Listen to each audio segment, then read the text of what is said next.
So the other day I was having this conversation with a friend of mine, and we're kind of talking about some transitions in life. And I remember back from a podcast that I heard somebody talking about how a lot of times when people get married for the first time, they are young and they're coming out of high school, they're in college or something, and this is the time they don't have a lot of other responsibilities, and so they are going out on the weekends, sometimes during the weekdays, and they're having parties and get-togethers and things like that. And they go and they get married, and they just continue with that kind of life. And not too long down the road, like, they come into some troubles because they are married but living like a single life, and they don't know how to fully transition into that kind of single life. And this guy said that a lot of times what happens, is we forget to mark these transitions that happen in our life. And I was thinking about this parallel. Like, I was always taught that baptism, we do it by immersion, and I was taught that baptism was a representation of the death and burial of the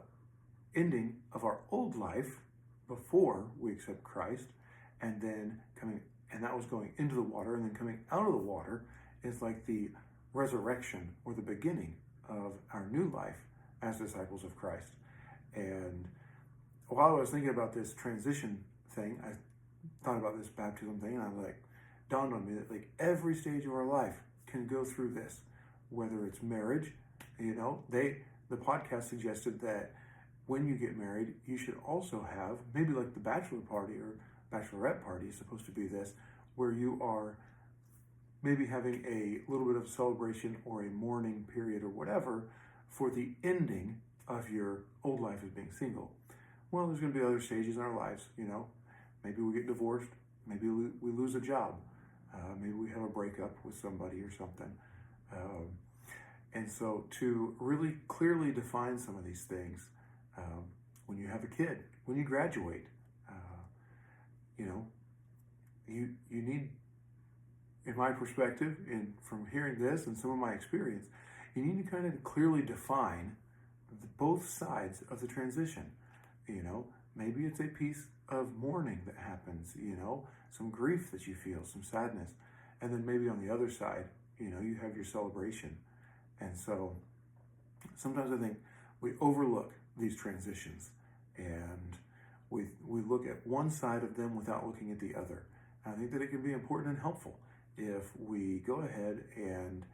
take the transition, we mourn and grieve the lost side, we mark the ending of what was previous, and then we step into with celebration and excitement into the next step and into the future. And so that was kind of the realization I had the other day, the parallel with that in baptism, that all throughout our lives, there are parallels into the things that we're taught in the scriptures and in the gospel, and just a useful point that hopefully can help somebody out there with what you're going through, if it's good or bad, just to kind of help make that transition.